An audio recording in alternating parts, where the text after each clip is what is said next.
దేవునికి స్తోత్రము. అనుదిన దేవుని వాక్య ధ్యానమునకై ఈరోజు 2026 సంవత్సరము మే నెల 16వ తారీఖు. ఈరోజు ధ్యాన వాక్యము పరిశుద్ధ గ్రంథము నుండి కీర్తనల గ్రంథము మొదటి సంకీర్తన 2వ వచనాన్ని ధ్యానించుకుందాము. వాక్య ధ్యానమునకై సిద్ధపడి ఉన్న ప్రియ దేవుని బిడ్డలారా, మీ అందరికీ క్రీస్తు ప్రభువు వారి ప్రశస్త నామములో శుభములు దీవెనలు కలుగునుగాక. వాక్యాన్ని మనం చదువుకొని మనము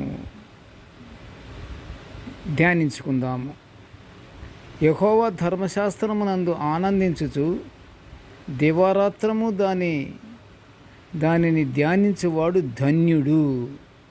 ప్రియ దేవుని బిడ్డలారా, ఈరోజు ధ్యాన వాక్యము ధర్మశాస్త్రమునందు ఆనందించేవానికి దేవుని నుండి కలిగే ధన్యత గురించి ధ్యానించుకుంటున్నాము.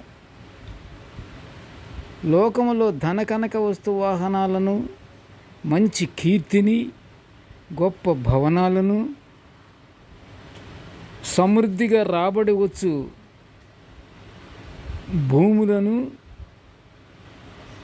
భూమి పంటలను, రకరకాలైనటువంటి ఆదాయాలను, అన్నీ మొదలగు వాటిని కలిగి ఉండుట మనము ధన్యత అనుకుంటాము. పరిశుద్ధ గ్రంథాన్ని పరిశీలిస్తే ప్రియ దేవుని బిడ్డలారా, ధన్యత అంటే దేవుడిచ్చే మేళను పొందడంలో పాటు ఆయన కోరుకున్నట్టు జీవించడం అనేదే ధన్యత. ఆ విషయం మనము చక్కగా మనము ఆలోచించాలి, తెలుసుకోవాలి. ధన్యత అంటే మేళను పొందటము, తర్వాత అన్ని రకాల ఫెసిలిటీస్ కలిగి ఉండటము, ధనకనక వస్తువాహనాలను కలిగి ఉండటము, బోలెడన్ని బిల్డింగ్స్ కలిగి ఉండటము, అది ధన్యత కాదు ప్రియ దేవుని బిడ్డలారా. పరిశుద్ధ గ్రంథాన్ని పరిశీలిస్తే ధన్యత అంటే దేవుడిచ్చే మేళను పొందడంతో పాటు ఆయన కోరుకున్నట్లు జీవించడం అనేది ధన్యత అని మనం తెలుసుకోవాలి.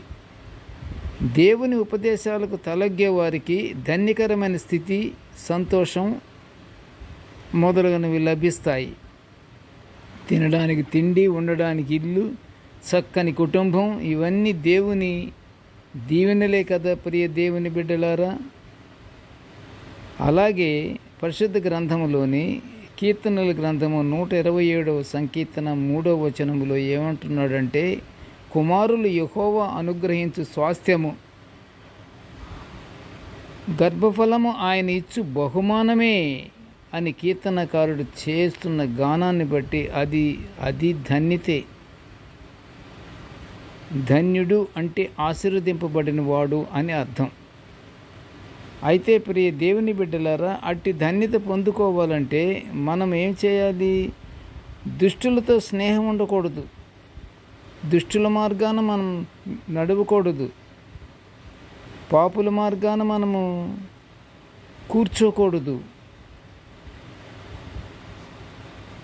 మనం పాపుల మార్గాలలో నిలవకూడదు కూడాను.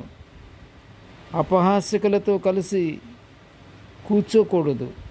మనం ఎల్లప్పుడూ వాక్యమందు ఆనందించుచూ ఉండాలి. ఆనందిస్తూ వాక్యాన్ని ధ్యానించాలి. నిత్యము ప్రార్థనలతో గడుపుచు మన జీవితాలను సరిచేసుకుంటూ దేవుని కొరకు సిద్ధపాటు కలిగి ఉండాలి. మనం ఎల్లప్పుడూ దేవుని వైపే చూస్తూ, దేవుడు మనకి సన్మార్గాలు మనకు అనుగ్రహించాలని మనం దేవునికి నిత్యము ప్రార్థనలు చేయాలి. ప్రార్థన అంటే పట్టుదలతో ప్రార్థన చేయాలి. అలాగ మన జీవితాలను మనం సరిచేసుకుంటూ దేవుని కొరకు సిద్ధపడుచు పరలోక ఆశీర్వాదాలు పొందుకుందాము.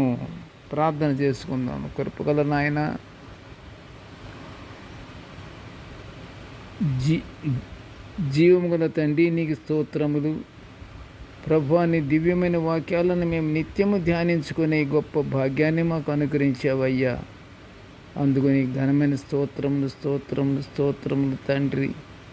నీ ధర్మశాస్త్రాన్ని నిత్యము తండ్రి మేము ధ్యానించుకుంటూ చదువుకుంటూ నాయన దివారాత్రాలు తండ్రి నీ ధర్మశాస్త్రంపై ఆధారపడి నీకు నిత్యము దేవ భయభక్తులతో